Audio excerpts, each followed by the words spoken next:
Yeah, it started recording. Okay. Good morning, everybody. Thank you for joining us today.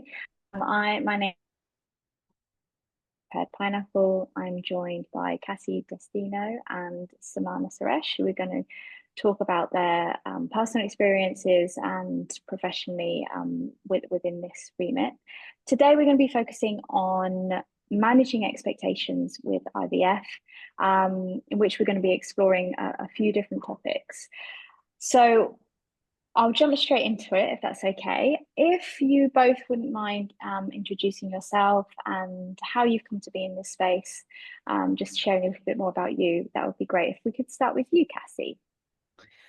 Hi, Hazel. Thank you so much. My name is Cassie Destino. I am the founder of IVF Support UAE. I have been working in the fertility space here in the UAE for the past 9 years. I have two IVF children, my twins, who are almost 10 years old. They are the result of my third IVF with a miscarriage in there, a chemical pregnancy in there, multiple embryo transfers, and all kinds of lived experience of IVF. I am also a certified fertility doula and work closely with clinics and clients to find them supportive care during their IVF treatments. Okay, thank you for sharing that, Cassie. And how about you, Samana? Hi, I'm Sumana. I have been in the UAE for about 3 years now. I'm not running any support groups here, but I'm heavily dependent on them. So I have undergone a miscarriage in 2022, and I had a TFMR at 20 weeks in 2024, after which we were told that IVF is the way to go and an option for us to explore to get pregnant again. Yeah, and multiple cycles that have not worked. We've been through this for almost a year now. And I think we're at the point where, if this doesn't work, we're left wondering what's going to happen next, right? So that's the weird cusp that I'm at right now. No living children yet, still on the path of trying to figure out how we're going to get there. So that's my journey so far. Yeah, and it's such a complex process, isn't it? And one of the topics we're going to touch on today is that kind of expectation of, oh, just do IVF.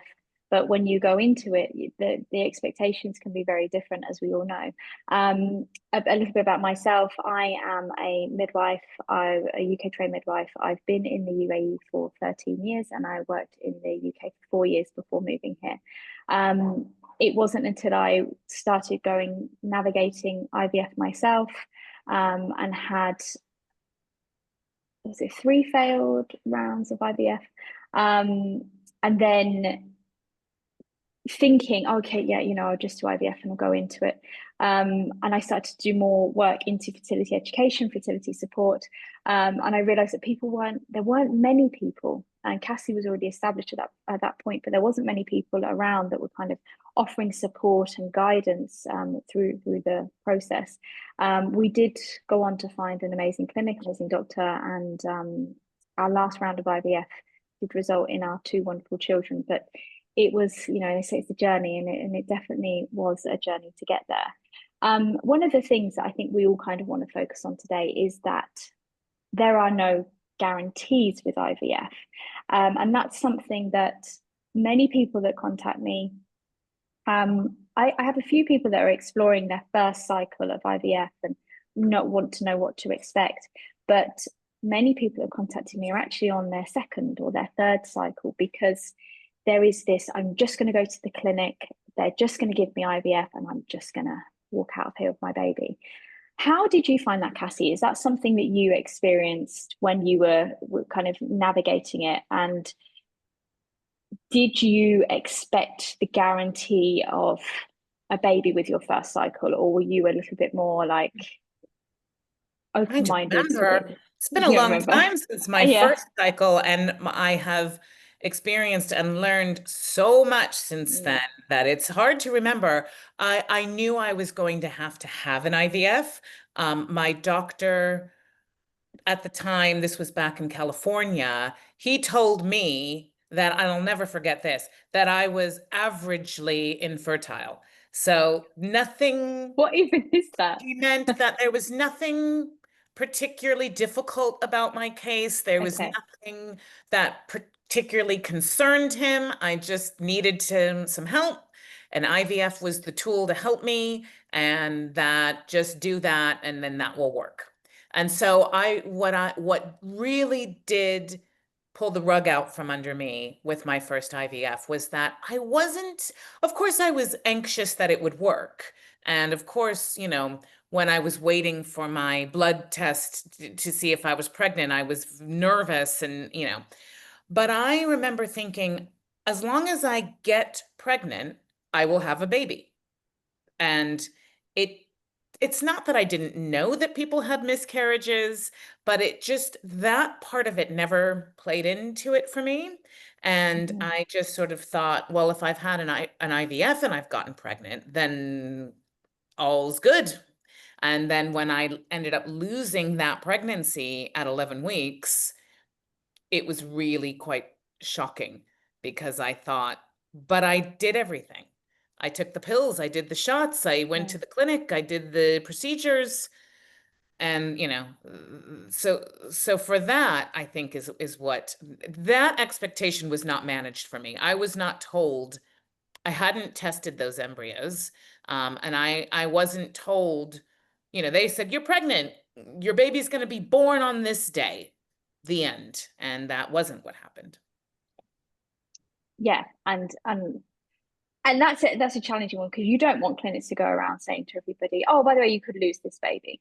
But equally, there is a risk, and there is a higher risk with IVF, and there is a higher risk of loss, and it's explaining those risks to people. And especially when you would have had the heartbeat as well. And I think that is the marker for so many pregnancies. It's fine, I've heard a heartbeat, so we're safe now, we're going to be okay. And that's a really difficult and something that a lot of people in this space experience. Many people do experience a loss with IVF, and it feels so unjustified because you've worked so hard to get to this point of a pregnancy, and then when you have a loss, it's shattering. Yeah. Samana, with yourself, you've had IVF for a slightly different reason. For me and Cassie, mine was male factor infertility with my husband. It took us 4 years to find that out, but when we did find out, that was our reason. And as Cassie said, she was averagely infertile.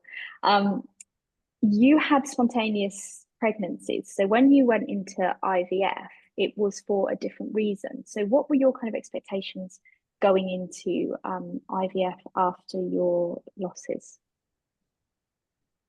I think my biggest fear was trying to understand how many embryos we would get and then what would be the outcome of PGT testing that we had opted for.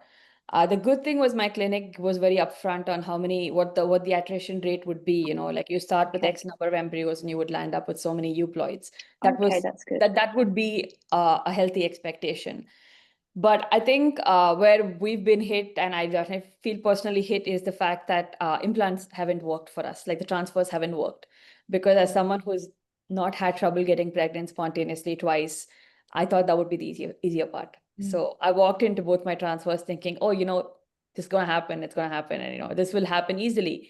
And it hasn't. And I think that has been the hardest piece to sit with, because my bigger trouble or my bigger fears will begin once I'm pregnant, because I know there are weeks ahead of me where there's going to be a lot of uncertainty with respect to testing, with respect to, you know, all the milestone scans that we have had issues with in the past. I know that there's going to be no peace and quiet until a certain amount of time has gone by. So I thought the easy part, so to speak, would be to actually get pregnant with the IVF. And then, you know, we have a couple of months of stress ahead until we know that the pregnancy is progressing a certain way, and hopefully we'll have a healthy baby at the end of it. So I think the slap in the face for me has been the fact that a transfer hasn't worked, because I assumed that, hey, you know, this is the one thing my body could do okay, and you know, this would be the one thing that would work a certain way. And I just think, like you've been saying, there is no guarantee, right? And I think the good thing is we've been told this from the beginning, so I didn't walk in with an expectation of a guarantee. So that's helped a little bit with dealing with the disappointment that comes with failures and transfers that don't work. But I think the other side of it is that you're putting your body through so much that you're like, hey, you know, maybe this will be the this will be the one that works, or maybe this is the way it's going to finally work for me. And when it doesn't, that's a hard pill to sit with. Yeah, and it's its own form of loss, isn't it? And kind of, you know, thank you for sharing that. And I can completely understand why you would go into it thinking, well, it's going to work. And you know, and I've had other clients and doctors have gone, oh, you'll be fine because you've got pregnant before, so this isn't the issue. And that kind of mentality from the healthcare professionals and from the people around you also adds it on, and you're like, oh yeah, definitely, you know. And the embryos are genetically tested, so what could it be? And that's the other point. There is so much around infertility, fertility treatment, embryos that we still don't understand, and it's the not knowing why that can be extremely challenging. So thank you for sharing that, because I know that it's a very challenging route to position to be in. Another thing that we wanted to kind of focus on with managing expectations, and something that we see here, we see it less than we used to, but it's the number of embryos that you transfer. So when we go back to when myself and Cassie kind of started IVF, and I know she had hers in the US, I had my first cycle here, and unfortunately, the communication that I received from the clinic was below what should be expected, and they weren't very clear with me, and they weren't very clear. At that point, I didn't do this as a job. I just sort of went with the flow, and I went in and I met the doctor, and I was like, yeah, it's fine. And we got 12 eggs, and we weren't told how many would fertilize. And then, you know, by day 3, I think we had 7. So we were like, oh yeah, great. But a very common thing with male factor is by day 3, you have a good number. And then by day 5, when the sperm kicks in to do its job between day 3 and day 5, you lose a lot of embryos. So we were only left with 2, 3 on that first cycle, poor quality embryos. And I'd said previously I'd like to freeze them, but that wasn't a thing at the time. You couldn't freeze the embryos. And when I asked about it, the doctor just said, oh, we'll talk about that later. And then on the day, they went, okay, we're going to transfer 2. And I was like, oh gosh. So as a midwife, I know the risk of twin pregnancies. I know that if I could, you know, choose not to do that, and I did, and I said no, actually, in the spot. But there was no counselling, there was no discussion about the implications of transferring 2 embryos. It was no, we're going to transfer 2, and it was only because I said no, we're not. We're going to transfer 1.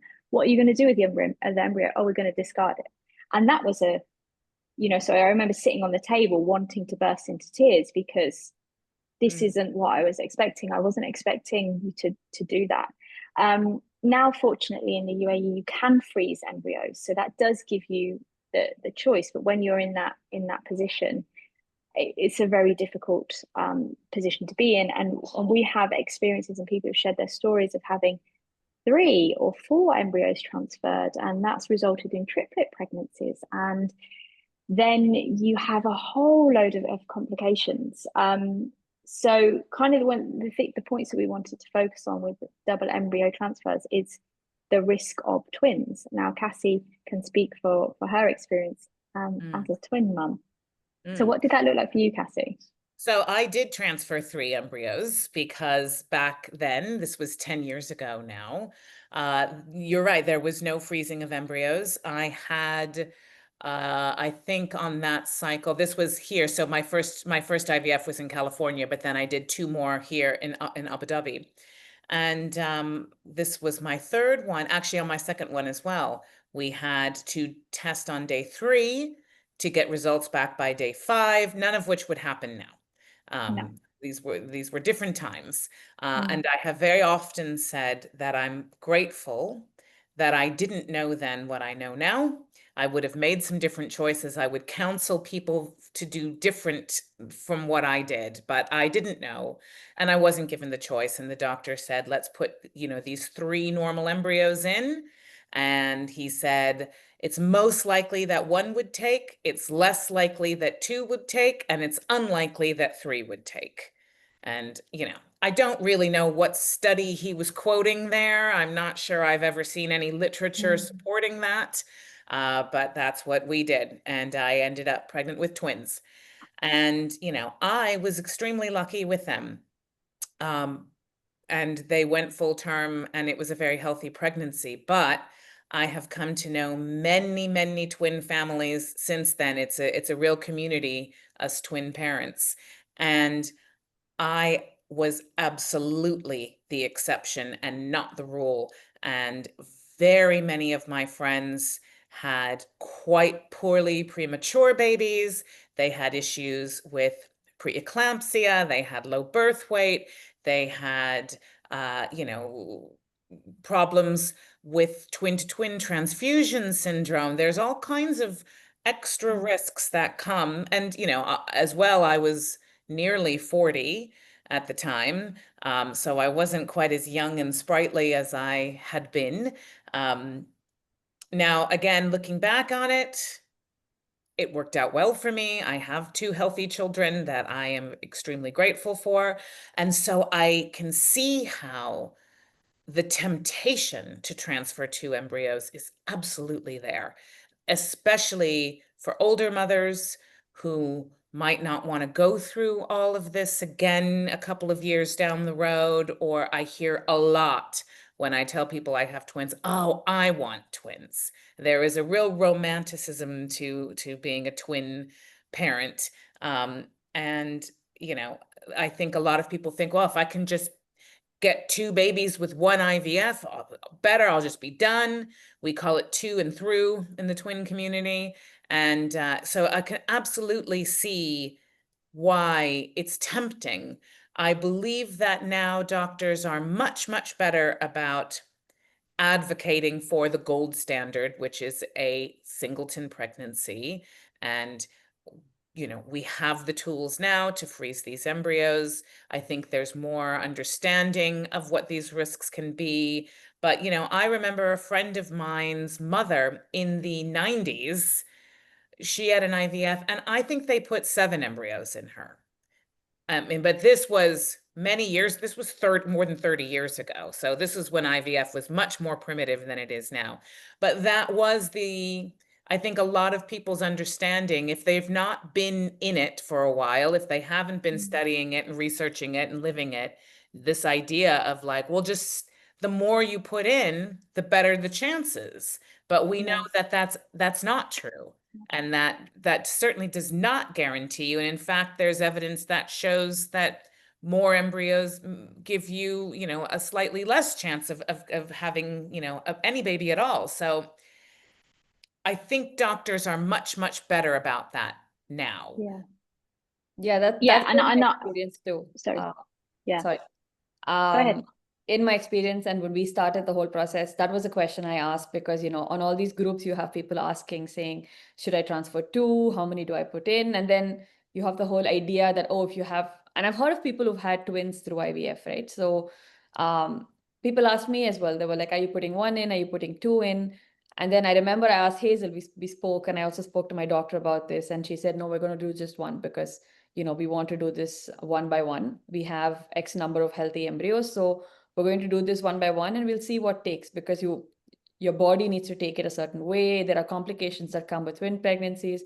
And I think it was very well explained. I'm glad for that because Cassie, I think it was very different when you had your IVF, and I'm really grateful that time has changed, and it's a lot more scientific today because I think there's a lot more mindfulness on the health of the mother. There's a lot more mindfulness on how the pregnancy needs to progress, and of course, having a healthy baby at the end of it. Yeah. Yeah, definitely. And then when you're looking at the kind of the babies from the pregnancy is challenging, and like Cassie said, you've got a risk of preeclampsia, diabetes, but you've also got like 50% of twins are born before 37 weeks, which is considered premature, and then that generally results in a stay in NICU, and that's extremely difficult. My daughter was in NICU only for a short time, and obviously I've supported many people with babies in NICU, and it really impacts the early days, and it's a very challenging, difficult thing to go through, to see your kind of tiny babies away from you. in the best place for them, but it kind of impacts, you know, and then that can impact their health, their long-term health. It's not just this moment in time, but it can create long-term issues. And also risk assessment as well. We're looking at, I think the clinics should have a due diligence to say, and you know, in the round we have with my son's 5 now, because it was our 4th round of IVF, they were like, look, you've had so many failed embryo transfers. This one, let's maybe put 2 in. And at that time, we were like, okay, we'll consider it at this point because of our history. And this is what they also do in the UK. And this is where I think a lot of the mandate of they've got a single embryo rule. No doctor is allowed to put in more than 1 embryo unless a certain criteria is met. And that criteria is, I think, over the age of 40, which, you know, age is a bit of a heated subject with me, especially with pregnancy and older mothers. But age is a factor if you've had multiple failed transfers. So if there are certain classifications, they will consider it. And when they did that with our last cycle, we actually had 3 decent quality embryos. Now, we never got them tested for the first time ever. And on the day they said, look, you've got 3 good quality embryos. We were going to offer to transfer 2 of them, but because you've never had good quality embryos before, we would now recommend that we change that. So they were very open and they were very clear and they were very honest, and we did transfer the 1. But it was a question that played in our mind because of the history. And that's another point as well. If a doctor is recommending to you to have 2 or 3 embryos, why? What's the rationale? Ask the question, you know, what, You know, why are we doing this? I would like to touch on one more point that I have seen in my community of women going through fertility treatment, that another one of the reasons that people consider it is financial, that IVFs are expensive, and a lot of times people really only have one shot at it. And, you know, frozen embryo transfers are expensive too. And I have heard a lot of women say, I can't afford to do this again. I want to have more than 1 baby, or I need to give myself, you know, this what I consider to be the best possible shot. So I am going to do this. And I think that the clinics need to really be quite transparent with that as well, that, you know, there are lots of reasons why people would want to do it, but they need to be brought, you know, evidence-based information to let people make what's truly the right choice. I think anybody would choose 1 healthy baby over almost any other alternative, you know, when they're going through this. But I know that that's something I've heard a lot in my community. Yeah, and that's a really good point, actually, Cassie, the cost. And obviously IVF isn't cheap, it is expensive. But the other thing I would sort of caveat that with is I've also looked after families with babies in NICU, and because it's IVF, the insurance won't pay for that NICU stay. And that NICU stay is a hell of a lot more expensive than 2 separate rounds of IVF. Or, you know, and insurances are a whole nother conversation. But what might save you money in the short term doesn't mean in the long term, if there's complications, that it's not going to cost you more money, because you know, there's many people that have big NICU bills because of, you know, and if you're making sure your insurance is fantastic and amazing and is going to cover absolutely everything and any eventuality, then that's also a risk in itself, you know, paying for that little one or those little ones. So yeah, so thank you for kind of sharing the topics on embryo transfers and how many. Another thing that we kind of touched on, but as you've both experienced, is loss with IVF. And obviously we're doing this part of Love Through Loss, and it's baby loss awareness. And I think that many people enter the space of fertility treatment, and exactly what you were saying, Cassie, you weren't expecting that loss. And embryo loss is something that is sort of kind of dismissed in some ways as it's not really a loss. Oh, it's, oh, you can try again. Samana, how did you feel with your failed transfers? Do you feel like, obviously you've had later pregnancy losses and I know they're very different, but how have you navigated the loss part of it and the emotions that come with that within your sort of fertility journey? Honestly, something that hit me the first time we had a loss of an embryo was that I've seen worse. I know maybe that's not the best way to cope, but I think as someone who's seen 2 pregnancy losses, a way to rationalize to myself was to say, you know, we've been through worse, we've seen worse, so we can get through this, it'll be okay. But I will say that I took the second worse than the first. So the first time we had an embryo transfer that didn't work, I was able to say, you know, this is just the first one. It's okay. This happens. We don't know how this is going to go. And, you know, we've seen worse. And I was able to bounce out of that quite quickly. And then when we had our second transfer and that didn't work, that's when it hit me really badly. I think I took that one much worse because I think you hear the statistics that, you know, all it takes is three euploids to get one baby. And then you think, okay, I'm on my second transfer. So hopefully, you know, this is the one that's going to work for me. But it doesn't. And then suddenly it felt a lot more personal because the thing I struggle with the most is I feel like because I've had losses in the past, there's this whole problem of not feeling like you can hope for a pregnancy to work, right? The more you feel like you want to hope for something to happen, the more you feel like, oh, this might just disappoint me and not happen. So there's this whole tussle of, do I hope for it, not hope for it? You know, do I pray for this to work? Do I try to treat this as scientifically as possible and just treat it as an experiment that I'm in and out for? There's a lot of tussle on that front. But no matter what, every time there's the idea of an embryo that's going to go in, your mind starts calculating, saying, okay, so if this transfer takes, this will be when my baby would come out, right? And, you know, if you know the gender of your embryo, you're like, oh, so then maybe in 9 months, I would be parent to this baby. And there's this entire emotional attachment that takes place, whether you can control it or not. I don't think that's something that's in your control, honestly, as much as you try. And trust me, I've tried my best to stay as distant from it as possible to safeguard myself. There is a huge feeling of disappointment when a transfer doesn't work, because a part of you is like, I've been through so much, I've put my body through so much, and then I go through the motions of how much can my body keep taking.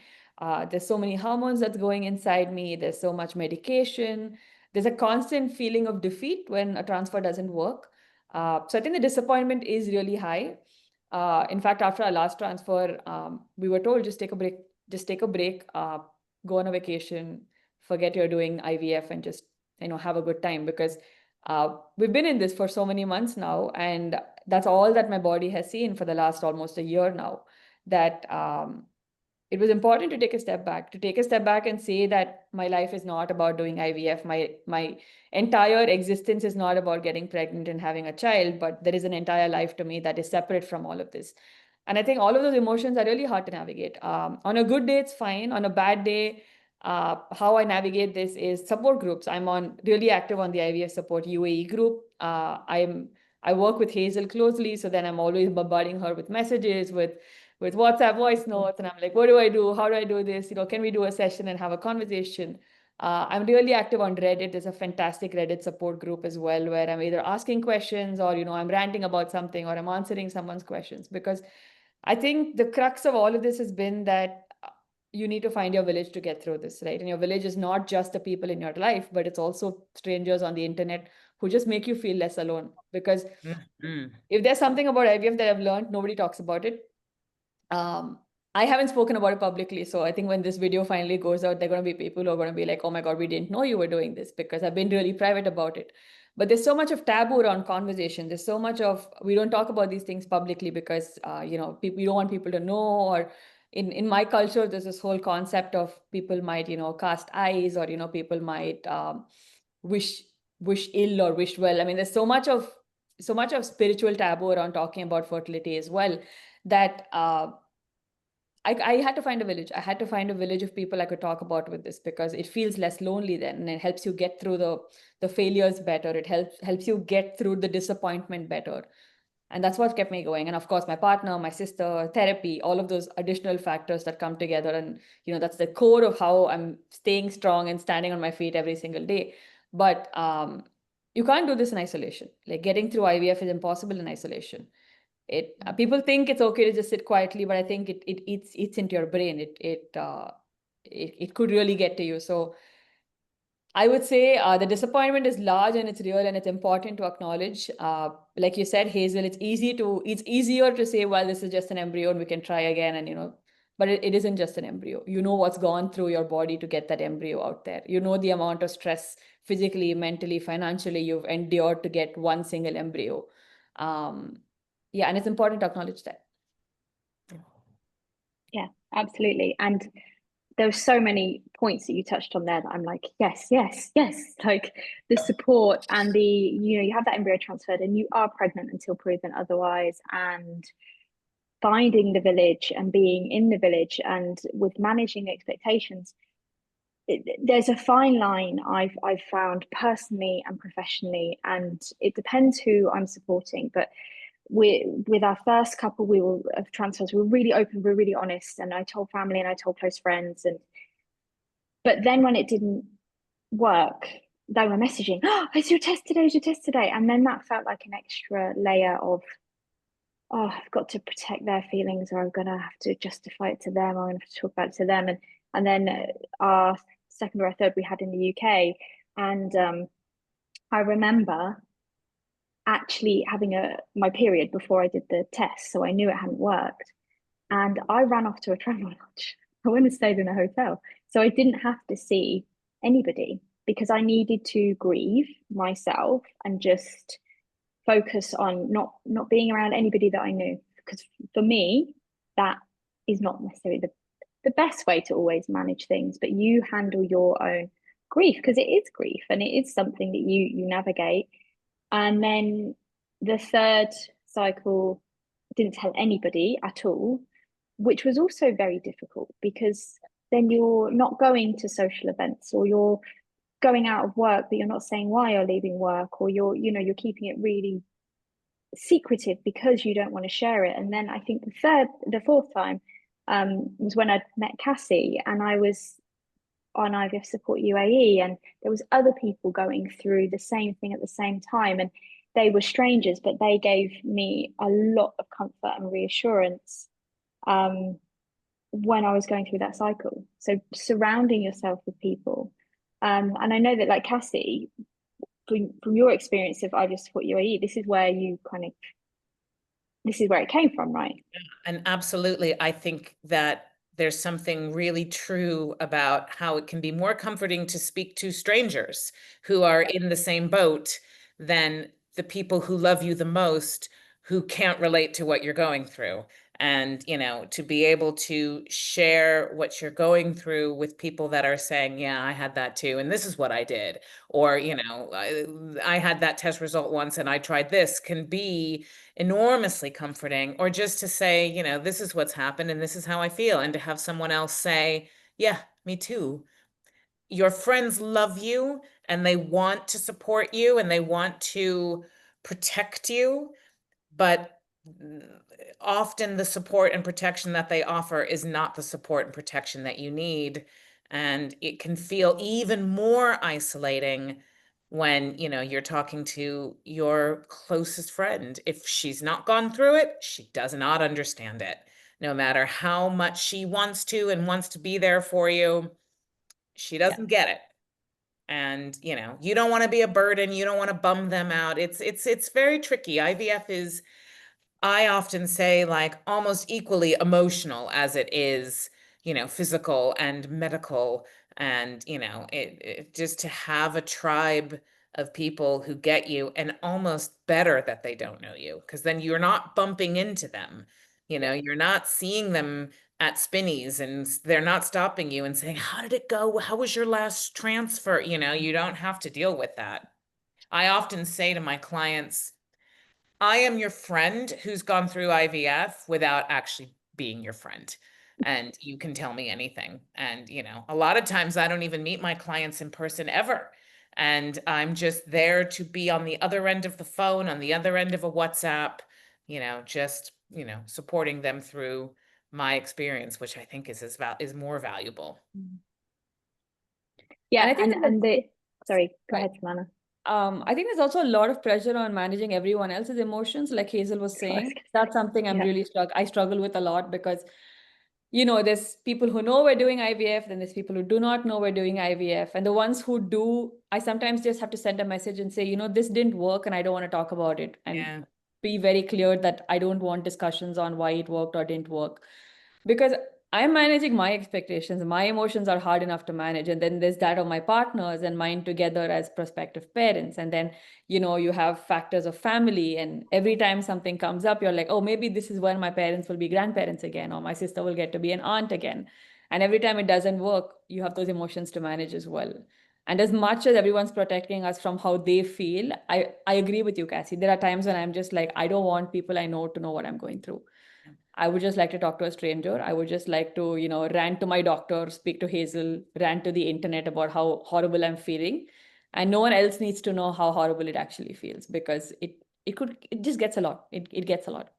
Yeah. And then you're kind of protecting their feelings as well, because they really want this for you because they love you so much and they care so much. But then, like you say, it's I'm not pregnant. I'm not giving you a grandchild.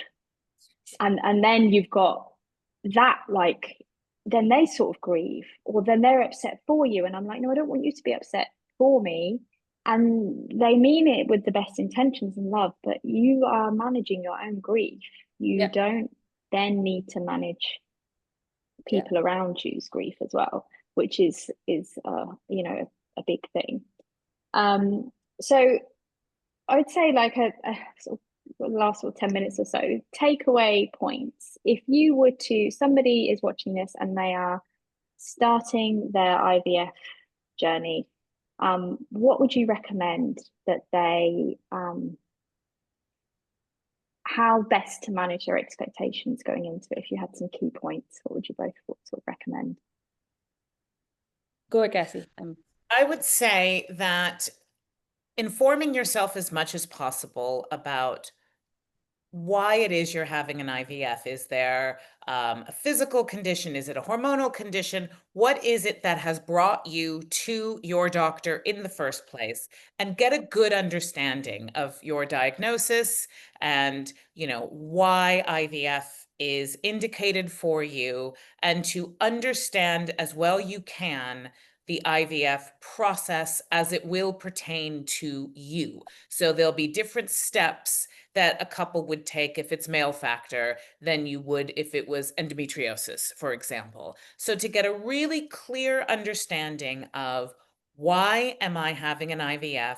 What will this IVF look like for me? And then you can start to understand what you might be experiencing, how it's going to feel physically. You can kind of budget emotionally, if you know what I mean. You can get a sense of, all right, I'm going to have to do this test in a couple of weeks and it's going to be really uncomfortable. So let me kind of get my head around that and prepare myself for that.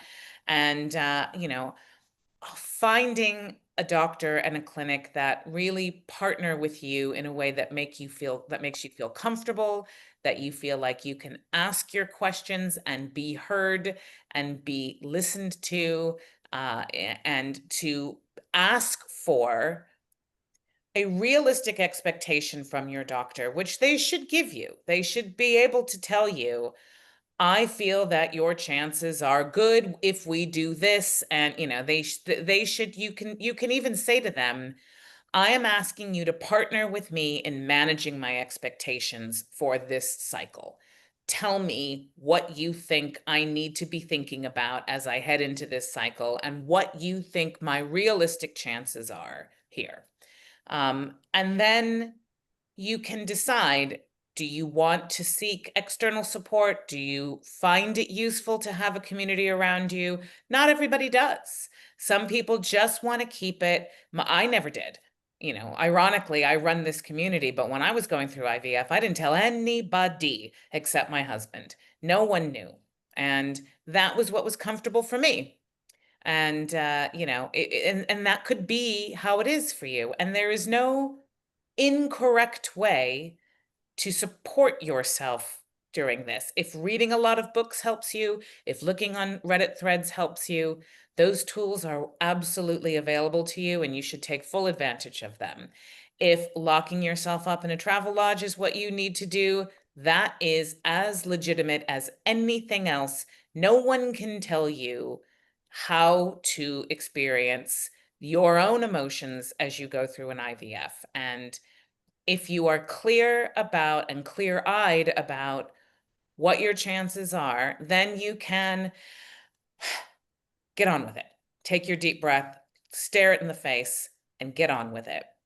And, understand that IVF is a roller coaster and there are bumps in the road that you will not see coming, and it's part of it. And just hang on and keep going on that ride.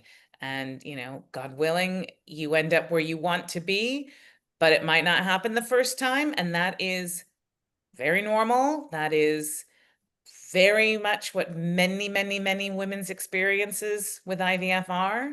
And, you've not failed if it didn't work the first time. You've not let anybody down if it didn't work the first time. And just eyes on the prize and keep moving forward with your information at hand and your expectations in check. Yes, absolutely. And how about you, Samana? So I don't want to repeat what Cassie said because everything was absolutely relevant, but I have a few points that I just wanted to add on. The first is with respect to finding your doctors, and that's something that I really lucked out with the clinic that I'm working with, is not just finding doctors who are honest, but they're also very high on empathy. I think that's something that I've seen both ends of the spectrum in the fertility world, where you have moments where you're treated like a piece of cattle, where you feel like a commodity in a room, where someone's just shoving a bond into you and saying, okay, now just take a deep breath and I'm checking something.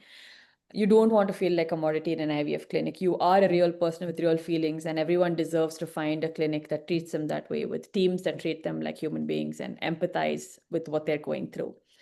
The second is the point of information. I think that it's really important to be informed, but I think there's also the risk of over information, where we spend too much time researching, we spend too much time looking into what if and then and this, and I'm guilty of it myself. Every time something hasn't worked, I go into, what are the tests that need to be done now that this has not worked? And then I will diligently take that to my doctor and say, hey, so should we try these tests this time? And then she'll smile and say, you know what? No, we don't have to. So maybe we should do something else. I would tell people who are starting here, once you've found your doctor, once you've found a fair amount of information that works for the case that you're handling, you have to trust the people who you're working with. It's important to not constantly doubt what they're saying or constantly want 300 opinions on what you're doing, because you will just stress yourself out thinking about all of that. And everyone's a professional for a reason. There are so many times I talk to Hazel and I'm just like, okay, please tell me why this is happening. And I'm not going to Google this, but I'm going to trust what you tell me, and then I'm going to just stick to that information and move on from there, because that is why we're working with professionals, right? That is why we're working with people that we trust. The third point is to keep your village small and tight. Like Cassie said, not everybody wants to share, not everybody wants to talk about it. And I think everyone has a boundary that works for them. These are the 2-3 people I want to talk about IVF with, or I don't want to talk to anybody about it. But I think it's important to not just surround yourself with support, but also put your boundaries down clear. I think boundary setting is something that gets really difficult when you're navigating fertility. It gets even harder when there are people around you having pregnancies and babies, and you have to deal with all of that as well while you're tackling IVF and all the pain that comes with something working or not working. It's critical to say not everyone needs to know everything, and it's critical to know who you want to share with and keep those boundaries steady. And the last point I would say is to really trust your gut, because I feel like we also push ourselves more than we can handle when it comes to a process like IVF. I found it important to take a break at some point and say, I really need this vacation. I need to step away from IVF. I need to remind myself that my life is more than IVF. My life is more than trying to get pregnant. And it is important to trust that gut, and knowing that I would probably lose 2 months in the process while I took a break, but being okay with that because that's what my body needed at that time. And I think it's important to realize these things and be able to take a step back when you need to. Yeah, amazing points. I'm you're both reading these off, and I'm like, yes, definitely. Such valid points. And yeah, definitely. Coming kind of back to what you were saying, Savannah, about the finding the right doctor, and I was guilty of using 3 different clinics. But I I think it wasn't necessarily IVF didn't work, so I need to change clinics. And I hear that a lot. Well, that didn't work with that clinic, so it's obviously their fault. It's not their fault. Yeah. It was how the first clinic made me feel. It was feeling like cattle, feeling like a number, not Yeah. feeling valued or heard. And the second one was in the UK, and the third clinic I would have stayed if it didn't go how we wanted. I wouldn't have moved, because they were fantastic, and I knew, and I walked in, and there's so many times that you just meet someone and your gut tells you this is the one, and that's really important, the trusting your gut, trusting your instincts, because they're never wrong. And I know within the UAE there are many doctors, but if you say, right, I think we're going to go for IVF, let's just book an appointment with this IVF clinic, and you walk in and you're like, right, I want to do IVF. If that doesn't feel right for you, meet with another doctor. Meet with more than one doctor and get a feel for what's right. And the one thing that I loved when we first went into the clinic was that the doctor said, the doctor that we really liked was like, actually, go away and come back in 6 months. We're going to treat the male factor infertility. We're going to treat it, and then you come back. Because for us, he was, they weren't just pushing and weren't after all of the money and like, let's give you everything. And that's really important, that individual story is respected and your individual case is looked at, and they're empathetic and they give you the best advice. So you do your research first, make sure you're informed, but not going down a Google rabbit hole of believing everything you read on the internet. And yeah, just going with what feels right for you in that moment. Like support doctors, who you tell, who you don't tell. We all go through different phases, and what feels right for you today might not feel right for you in 3 months' time. So it's just navigating those kind of points. But thank you so much for doing this today. It's been really lovely to speak with you both. Thank you both. This was wonderful. Thanks, all right, and take care. Thank Bye. you. Take care.